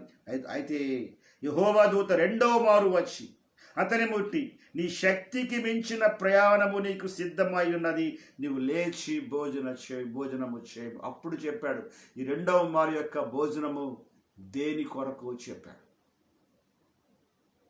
ఈ దినాన్ని దేవుడితో మాట్లాడుతున్నాడు. మొదటిసారి చాలా వరకు దేవుని మాట వినుకుంటా కొన్ని సంవత్సరాలు గడిపేశావేమో ఒకవేళ. చాలా సమయాల్లో దేవునితో ఆర్గ్యుమెంట్ చేసుకుంటూనే కానీ కొనసాగిపోయావేమో ఒకవేళ నీ జీవితం లోపల. ఏంటి అసలు పరిస్థితులు ఏంటి? ఇలాగ అనుకుంటా వెళ్ళిపోతూ ఇయర్స్ ఏమైపోయాయి అంటే నీకు తెలియకుండానే ఇయర్స్ అయిపోయాయి కంప్లీట్గా. అలా తెలియకుండానే భోజనం అయిన తర్వాత మరలా తిరిగి ఎన్ని గంటలు పడుకుని పోయాడు అనమాట. బట్ రెండవసారి లేపినప్పుడు దేవుడి యొక్క ప్రత్యేకమైన కృప ఎంత గొప్పదంటే భోజనము పెట్టలేదు కానీ ఒక మాట చెప్తున్నాడు, ద సెకండ్ జర్నీ. ఆమేన్. అంతవరకు ఒక జర్నీ అది. ఆ యొక్క ఊర్లో నుంచి అరణ్య మార్గం వచ్చే వరకు ఒక ప్రయాణము, ఒక దిన ప్రయాణము, ఒక ప్రయాణం కింద లెక్క వచ్చింది. అక్కడ ఆగాడు, అక్కడ బ్రేక్ అయింది ప్రయాణం. మళ్ళా దేవుడు భోజనం పెట్టాడు, మళ్ళా దేవుడు మాంసం పెట్టాడు, మళ్ళా దేవుడు నీళ్ళు ఇచ్చాడు, ఇవన్నీ నింపాడు. ఇది అయిన తర్వాత రెండవసారి మరలా తిరిగి ఏమంటాడంటే భోజనం తినే ముందు చెప్తున్నాడు, నీకు శక్తికి మించిన ప్రయాణం ఉన్నది. అమ్మారే నాయనా, దేవుడితో మాట్లాడుతున్నాడు బాబు. ఈ సమయంలో దేవుడు తిరిగి మళ్ళీ నీతో మాట్లాడుతున్నాడు, నీకు శక్తికి మించిన ప్రయాణం ఉన్నది. The second journey. నీకు తెలియదు ఎలాగుంటుందో, ఆ ప్రయాణం ఎలాగుంటుందో నీకు తెలియదు. అందుకనే దేవుడు నీకు ముందుగానే భోజనం పెడుతున్నాడు. ఇది తింటే గాని నువ్వు ప్రయాణము చేయలేవని చెప్తున్నాడు దేవుడు. ఆమేన్, ఆమేన్, ఆమేన్, ఆమేన్. దేవుని యొక్క మాట. తర్వాత ఏమంటాడంటే నీకు శక్తికి మించిన ప్రయాణము ఉన్నది, నీవు లేచి భోజనము చేయమని చెప్పినప్పుడు అతడు లేచి భోజనము చేసి ఆ భోజనపు 8వ వచనంలో ఆ భోజనపు బలము చేత 40 రాత్రింబగళ్ళు ప్రయాణం చేశారు. A single meal for 40 nights and 40 days journey. 40 దినాలట ఉదయం నడిచాడు, రాత్రి నడిచాడు. ఎన్నిసార్లు భోజనం చేశాడండి? For 1 meal. It's wonderful. అది అయిన తర్వాత ఏమంటాడంటే భోజనము బలము చేత, ఆ భోజనపు బలము చేత, ఒక్క భోజనమే, నిప్పుల మీద కాల్చబడి రాళ్ళ మీద కాల్చబడినటువంటి ఆ యొక్క భోజనము. ఆమేన్, ఆమేన్, ఆమేన్. ఇది నన్ను దేవుడితో మాట్లాడుతున్నాడు. రాళ్ళు మొట్టమొదట కాలిపోవాలి, నీ భోజనము కాలిపోవాలంటే, నీ భోజనము కాల్చబడాలంటే, నువ్వు తిన్న ఆహారము కానీ లోపల నీకు సంపూర్తిగా బాగా ఉండాలంటే ఒకవేళ మొట్టమొదట రాళ్ళు కాల్చబడాలా. ఉదాహరణకి మన బిడ్డలు కిచెన్ లోపల వంటలు తయారు చేస్తూ ఉంటారు. ఆ లోపల కూర రుచికరంగా రావాలంటే మొట్టమొదట ఆ పాత్ర కాలిపోవాలి. ఆ పాత్ర కాలిపోతేనే కానీ రుచికరమైనటువంటి భోజనము రాదు పిల్లరా. ఆ రుచికరమైనటువంటి భోజనం మనం ఎప్పుడైతే తింటామో మనకి ఆరోగ్యము. ఆమేన్. అందుకనే దినాన్ని దేవుడు మాట్లాడుతున్నాడు నీతో. నీ యేసయ్య నీకంటే ముందే కాలిపోయాడు. ఆయన నీకంటే ముందే ఆయన కంప్లీట్గా ఎండిపోయి, అంటే బాగా కాలిపోయినటువంటి పరిస్థితి, దాని మీద నుంచి తయారు చేయబడినటువంటి ఈ ఆదరణ, ఈ వాక్యము, ఈ యొక్క ఆహారాన్ని దేవుడు నీకు ఇచ్చి అంటున్నాడు కదా, నా కుమారుడా, నా కుమార్తె, తరువాత నీకు చాలా ప్రయాణం ఉంది. ఆమేన్. ఒకవేళ దేవుని వాక్యాన్ని వింటున్నటువంటి నీవు ఈ దినాన్ని దేవుని మాట ప్రకారంగా, ప్రభువా, ఐఎమ్ హియర్ లార్డ్, మొదటి మాట భోజనానికి పడుకుండిపోయాడు, ఏం పట్టించుకోలేదు, మనసులో ఏమి ఇది అవ్వలేదు. రెండో మారు ఎప్పుడైతే భోజనము తిన్నాడో ఏమే ఇక ఆ చాలిక చచ్చిపోతాను అది ఇది డైలాగ్స్ ఏమీ లేవండి. ఆ సమయం లోపల అన్నీ ఎగిరిపోయాయి. అది అయిపోయిన తర్వాత అంటాడు కదా, చూడండి ఒకసారి, 40 రాత్రింబగళ్ళు ప్రయాణం చేసి 8వ వచనంలో అతడు లేచి భోజనము చేసి ఆ భోజనము బలము చేత 40 రాత్రింబగళ్ళు ప్రయాణము చేసి దేవుని పర్వతమని పేరు పెట్టబడిన హోరేబుకు వచ్చి ఆమె ఏ ప్రాంతానికి వచ్చాడండి? దేవుని పర్వతమని పేరు పెట్టబడిన ప్రాంతానికి వచ్చాడు. దేవునికి స్తోత్రం కలుగును గాక. బాబా రెండోసారి భోజనము, that meal very strong meal. మొదటి మీల్కి రెండో మీల్కి మధ్యలో ఎంత పెద్ద తేడా లేదు ఏమాత్రం కూడా. ఉంటే ఒక రోజు అంతా దేవుడు ఊరుకున్నాడేమో, అలసిపోయాడు కదా అని చెప్పి ఊరుకున్నాడేమో. ఏ పెద్ద తేడా లేదు ఏమాత్రం కూడా. కానీ రెండవసారి తెచ్చిన భోజనం ఉందే, ఆ భోజనము మామూలు భోజనం కాదు. ఆమేన్. ఈ దినాన్ని దేవుడు నీతో మాట్లాడుతున్నాడు. ఈ దినాన్ని దేవుడు మళ్ళా నీ దగ్గరకు వచ్చాడు. ద సెకండ్ టైం నీ దగ్గరకు వచ్చాడు. నిన్ను వదలడు దేవుడు. వాడు మాత్రం గుర్తుపెట్టుకో, ఆయన నిన్ను వదలడు. ఎందుకంటే నీ వెనుక 40 దినాలు రాత్రులు పగలు ప్రయాణం చేసేటువంటి ఒక ప్రయాణాన్ని నీ కొరకు ఏర్పాటు చేశాడు. ఆమేన్ ఆమేన్ ఆమేన్ ఆమేన్. అది అయిన తర్వాత ఆ ఒక్క భోజనముతో ఎంత నడిచాడండి. ఒక్క భోజనముతో పిల్లరా, అంటే నడక ఆపలేదంటే అర్థం చెప్పమంటారా, లోపల జాయ్ ఫ్లో అవుతూ ఉంటుంది. ఆమేన్. ఆహారాన్ని తిన్నాడు కాబట్టి ఆ ఆహారం లోపలికి వెళ్ళి నరాల్లో, కాళ్ళల్లో, నరక లోపల ఆ యొక్క శరీర అన్ని ప్రాంతాల లోపల బలం వచ్చేస్తుంది అనమాట. అంతేనమాట అండి. ప్రయాణం కొనసాగిస్తున్నాడు. ఈ దినాన్ని దేవునితో మాట్లాడుతున్నాడు. నీకు కానీ తర్వాత దేవుని ఉద్దేశం ఏంటో ఏం కావాలో తెలియాలని నీకు ఆశపడితే ఒకవేళ ఆమేన్. నెక్స్ట్ మళ్ళా ఇది కరోనా సీజన్ కదా అండి, దీని తర్వాత వేరొక సీజన్ వస్తుంది. Amen. The second season is there, the revival season. దేవుడు మనుషులను దర్శించే కాలం వస్తుంది. ఆమేన్. ఆ కాలం లోపల దేవుడికి నమ్మకస్తులు కావాలి. చాలా ప్రాంతాల్లో నిన్ను ప్రేమించిన దేవుడు నీకు చాలా వరాలు ఇచ్చాడు. దేవుడు వరములతో దేవుడు నిన్ను నింపాడు. ఆ వరములతో నిన్ను నింపాడు కనుక the second journey is there. Praise the Lord. అందుకని ఈ దినాన్ని దేవుడితో మాట్లాడుతున్నాడు. వాక్యాన్ని తీసుకున్నావా, వాక్య ప్రకారం ఉండాలని చెప్పి నిర్ణయించుకున్నావా, నీ ప్రయాణాన్ని కొనసాగిస్తావు దేవుడు. ఆమేన్. నీలో దాచినటువంటి ఆ యొక్క బలమైనటువంటి కృపావరాలు హల్లెలూయా బయటకు వచ్చి అనేక మంది జీవితాలకు మేలు కలుగుతాయి. అలా ఉండాలని ఆశపడుతున్నావా? లేకపోతే మొదటిసారి భోజనం చేసి మళ్ళా పడుకుని పోయాడే అలాగ పడుకుని పోవాలని అనుకుంటున్నావా? నీ ఒకవేళ అలా పడుకుంటూ పోతే నీ జోలికి రాడు దేవుడు. దేవుడు చూశాడు ఒకసారి. నువ్వు చాలా ప్రాంతాల్లో బలంగా వాడబడ్డావు. చాలా ప్రాంతాల్లో దేవుని కొరకు కొన్ని పనులు చేసినప్పుడు దేవుడు నిన్ను వాడుకున్నాడు. దేవుడు స్వార్థలో వాడుకున్నాడు. దేవుడు ఎవరికైనా సహాయం చేయడంలో దేవుడు నిన్ను వాడుకున్నాడు. మనుషులకు ఏమైనా కృప చేయడంలో దేవుడు నిన్ను వాడుకున్నాడు. ఇంకా చాలా ప్రాంతాల్లో దేవుడు నిన్ను వాడుకున్నాడు. కానీ అక్కడే ఉండిపోతున్నావు నీవు. కారణం తెలుసా అండి? కొన్ని ప్రాంతాల్లో బయటకు రాలేకపోతున్నావు. అందుకని ఈ దినాన్ని దేవుడితో మాట్లాడుతున్నాడు. నేరుగా దేవుడు నీతోనే మాట్లాడుతున్నాడు. దేవుడు నీకు తర్వాత ప్రయాణం ఉంది. ఇష్టపడతావా? రెండవసారి మళ్ళీ దేవుడు భోజనం పెడుతున్నాడు. ఇది తిని బయలుదేరడానికి ఇష్టపడతావా? ఇది తిన్నావా? దేవునికి స్తోత్రం కలుగును గాక. నువ్వు బయలుదేరితే 40 దినాలు ఆగలేవే మాత్రం కూడా. రాత్రులు పగలు ప్రయాణం ఆగదంతే. ఇక ఎన్ని అద్భుతాలు చేయడానికి ప్రారంభిస్తాడో దేవుడు. నువ్వు సిద్ధపడితే మంచిది. ఎందుకంటే సమయం అవుతుంది కనుక నేను ఈ సమయం లోపల ముగించే సమయం వచ్చింది. దయచేసి ఈ విషయాన్ని జ్ఞాపకం ఉంచుకొని దేవునితో మాట్లాడేటప్పుడు ఈ మాటల గురించి నువ్వు ఆలోచన చేసుకుంటే పిల్లరా, చాలా మంచిదైనటువంటి మాట దేవునితో మాట్లాడుతున్నాడు ఈ సమయంలో. పిల్లరా, మరొక భాగాన్ని నేను చూసి మళ్ళీ తర్వాత చూపిస్తాను మీకు. నేను మొదటి ఆ యొక్క భోజనానికి రెండవ భోజనానికి ఉన్న తేడాలో ఏంటంటే, దేవుని దూత వచ్చి 5వ వచనంలో చూడండి ఒకసారి. కింద పరుండి నిద్రించుచుండగా ఒక దూత వచ్చి అతని ముట్టి అనేటువంటి మాట ఉంది. The Angel of God touched him. మళ్ళా చూడండి, రెండోసారి చూద్దాం, ఒకసారి చూడండి ఒకసారి మళ్ళా. అయితే యెహోవా దూత రెండో మారు వచ్చి అతని ముట్టి, నీ శక్తికి మించిన ప్రయాణం ఉంది. మొదటిసారి టచ్ చేసినప్పుడు అన్నాడు కదా, నువ్వు లేచి భోజనం చేయన్నాడు.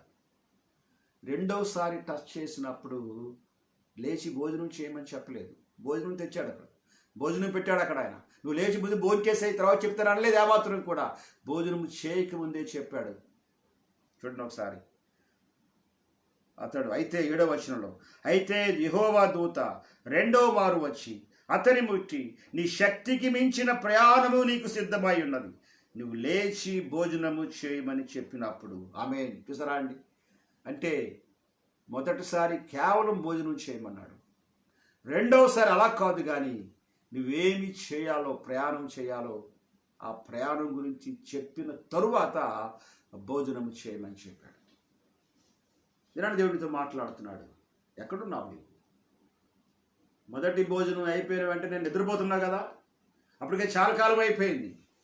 దేవుడు నీకు వరాలు ఇచ్చి దేవుడు నీకు ఎన్నో గొప్ప గొప్ప విషయాలు దేవుడు నీకు నేర్పించి నీకు దర్శనాలు ఇచ్చి ఇవన్నీ చేస్తుంటే where are you? I'm sorry, నాకు ఇంకా నిద్ర తీరలేదండి, నేను నిద్రపోతూనే ఉన్నానని చెప్తున్నావా? ఒకవేళ కానీ దేవుని దూత మళ్ళా వచ్చి మాట్లాడితే, this is the second call for you. ఒకవేళ కానీ సెకండ్ కాల్ నువ్వు అలర్ట్ అవ్వకపోతే దేవుడు నిన్ను అక్కడే కూర్చోమంటాడు, అక్కడే పండుకోమంటాడు. నువ్వు చూస్తుండగానే వేరొకరిని దేవుడు లేపి వాడుకుంటాడు.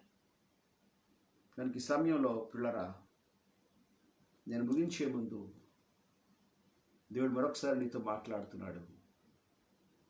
పరిశీలన చేసుకుంటే మంచిది.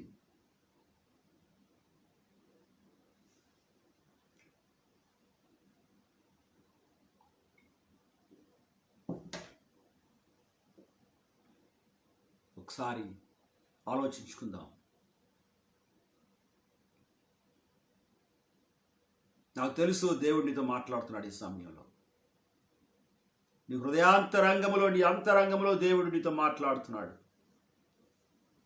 చాలాసార్లు నిర్ణయం తీసుకున్నావు, లేదు ప్రభువా నేను ఇంకేమీ చేయను, నీతో ఉంటాను ప్రభువా, నిర్ణయం తీసుకున్నావు చాలా సమయాల్లో. But you failed. మళ్ళా తిరిగి పండుకుండిపోతున్నావు. అందరూ కళ్ళు మూసుకుందాం. ఈ సమయంలో ప్రార్థన చేసుకుందాం. మీరు వాక్యం వింటున్నారు, అక్కడే ఉండండి, ముగిస్తాను నేను. అక్కడే అందరూ దయచేసి కళ్ళు మూసుకుందాం. ఈ సమయంలో ప్రార్థన చేసుకుందాం. ప్రార్థన అడుగు ప్రభు సన్నిధిలో. దేవా, నేను ప్రార్థన చేస్తున్నాను ఈ సమయంలో ప్రభువా. చాలాసార్లు ప్రభువా నన్ను మీరు లేపి నువ్వు ప్రయాణం చేయాలి, నీకు చాలా వర్క్ ఉందనేటువంటి మాట చెప్తుంటే ప్రభువా నేను వినిపించుకోలేదు ప్రభువా. నాయన, నా సొంత వాటి కొరకే ఆలోచిస్తున్నాను ప్రభువా, నన్ను క్షమించండి ప్రభువా అని ప్రార్థించు. ఈ దినాన్ని దేవుడు ఒక అద్భుతమైన కార్యాన్ని నీ పక్షాన చేయబోతున్నాడు. అందుకే మళ్ళా రెండో మారు వచ్చాడు ఆయన. మళ్ళా వచ్చాడు ఆయన. నీకు మళ్ళా భోజనం పెట్టాడు ఆయన. ఆమేన్. తినిన తరువాత మరలా పండుకుండిపోవడానికి ప్రయత్నం చేయవద్దు. తెలీదు ఏమవుతుందో. Today is the final day for you. నువ్వేమైపోతావని కాదు, నువ్వేమి అవ్వవు. ఆయన కృపగల దేవుడు. కానీ నీ ప్రయాణం ఆగిపోద్ది. నువ్వు వెళ్ళాల్సినటువంటి ప్రయాణం మారిపోద్ది అంతే. దేవుడు వదిలేస్తాడు అంతే. ఓకే, ఇక్కడే ఉండు అంటాడు. మళ్ళా నీకు భోజనం పెడతానంటాడు. అలా మళ్ళా రోజు వచ్చి నీకు రొట్టె పట్టుకొచ్చి ఇస్తూనే ఉంటానంటాడు. ఏం అభ్యంతరం లేదు, ఇక్కడే ఉండు అంటాడు. వేరొకరు ఎవరినో దేవుడు ఏర్పాటు చేసుకుంటాడు. ప్రార్థన చేసుకుందాం. Praise the Lord. పరిశుద్ధమైన తండ్రి, ఘనమైన ప్రభువా, మీ పాదములకు వందనాలు నాయన, స్తోత్రాలు చెల్లిస్తున్నాం తండ్రి. ఇదిగో ఈ సమయాన్ని బట్టి ప్రభువా మీ పాదములకు వందనాలు. దేవా, ఈ దినాన్ని మీరు మాతో మాట్లాడారు ప్రభువా, మీకు వందనాలు తండ్రి. దేవా, మొదటిసారి భోజనము, రెండవ భోజనం ప్రభువా నాయన. మొదటి భోజనం తిని విశ్రాంతి ప్రభువా తండ్రి నాయన. కానీ రెండవ భోజనం ప్రభువా నాయన విశ్రాంతి కాదు ప్రభువా నాయన. ఒక్క భోజనము 40 రాత్రులు 40 పగళ్ళు ప్రయాణం ప్రభా ఒప్పుకుంటున్నాం మీ సన్నిధిలో తండ్రి. ఇదిగో ఈ సమయంలో మీ సన్నిధికి వచ్చాం. ఏ బిడ్డలైతే ప్రభా వాక్యాన్ని విని తండ్రి నాయన ఆ విధంగా నేను ముందుకు సాగుతాననేటువంటి ఆలోచనతో ప్రభా నేను పశ్చాత్తాపడ్డారో తండ్రి, ఆ బిడ్డలని ఈ సమయంలో మరొకసారి మీ చేతులకు అప్పగిస్తున్నాను ప్రభా. నేను ఎరుగుదును ప్రభా. వింటున్నటువంటి కొంతమంది బిడ్డలు ప్రభా తండ్రి నాయన, దేవా మీ కృపావరాలు కలిగిన బిడ్డలు బాబు తండ్రి నాయన, దేవా నాయన మీ ఉద్దేశము తెలిసిన బిడ్డలు బాబు తండ్రి నాయన, ప్రార్థన ప్రేమించే బిడ్డలు, దేవా మిమ్మల్ని ప్రేమించే బిడ్డలు ప్రభా ఒప్పుకుంటున్నాం మీ సన్నిధిలో తండ్రి. ఒకసారి ఆ బిడ్డలను జ్ఞాపకం చేసుకురండి. సమస్యల్లో శ్రమల్లో ప్రభా కృంగిపోతూ ప్రభా తండ్రి నాయన, దేవా లేవలేక ప్రయాణము చేయలేకపోతున్నారు ప్రభా ఒప్పుకుంటున్నాము నాయన. ఇగో ప్రభా నాయన ఈ రాత్రి తండ్రి దేవా నీ బిడ్డల్ని మీ చేతిలో పెడుతున్నాను యేసు స్వామి. ఎవరైతే వాక్యాన్ని వింటున్నారో ప్రభా తండ్రి నాయన వారి జీవితాల్లో ఒక అద్భుతమైన మీ కార్యం చేసిన ఆయన లేచి ప్రయాణం చేయడానికి కావలసినటువంటి ఏర్పాట్లు ప్రభా మీ బిడ్డల జీవితంలో చేయమని మనం చేస్తున్నాం ప్రభా. మీకు స్తోత్రాలు చెల్లిస్తున్నాం తండ్రి. వారి మనస్సులో ఒక నిర్ణయం తీసుకోవడానికి నాయన మీ కృపద ఇచ్చేయండి. ఈ వాక్యము వారి హృదయాంతరంగంలో బలముగా పనిచేయడానికి నాయన మీ సహాయం అనుగ్రహించమని, వారి హృదయాంతరములకు అద్భుతమైన మీ కార్యము చేయమని, మీరు మహిమ ఘనత ప్రభావం పొంది నడిపించి బిడ్డలను దీవించుమని యేసు క్రీస్తు నామములు అడుగుచున్నాము తండ్రి. ఆమేన్. తండ్రి అయిన దేవుని యొక్క ప్రేమ, కుమారుడైన యేసు ప్రభు వారి యొక్క కృప, పరిశుద్ధాత్మ యొక్క అన్యోన్య సహవాసం ఇప్పుడును ఎల్లప్పుడును మన అందరికీ తోడై ఉండి నడిపించును గాక. ఆమేన్. ఆమేన్. ఆమేన్. ఆమేన్. దేవునికి స్తోత్రం. ఈ సమయంలో నేను అందరి కొరకు ప్రార్థిస్తాను అనుకున్నాను, కానీ సమయం సరిపోలేదు కనుక నేను ముగిస్తున్నాను. ప్రభు చిత్తమైతే రేపు శుక్రవారపు దినాన్ని ప్రార్థన చేద్దాం. ఒకవేళ కానీ శుక్రవారం కానీ జరగకపోయినట్లయితే శనివారం దినాన్ని మళ్ళా ఉపవాస ప్రార్థన కాబట్టి ఖచ్చితంగా అందరి కొరకు నేను ప్రార్థన చేస్తాను. ఏ ఒక్కరిని వదిలిపెట్టను. నేనైతే వ్యక్తిగతంగా అందరి కొరకు నేను ప్రార్థన చేస్తున్నాను, కానీ నాకు ఎందుకో అందరూ కలిసి ఏకీభవించి ప్రార్థిస్తే మంచిదైనటువంటి ఆలోచన వచ్చింది కనుక ఇలాగ ప్రార్థన చేస్తున్నాను. కనుక ఈ విషయాన్ని గమనించండి. చాలా వందనాలు. వాక్యాన్ని మీరు విన్నారు. చాలా వందనాలు. మీ దేవుడు మిమ్మల్ని అందరినీ దీవించును గాక. Amen. Amen. Thank you very much. Thank you.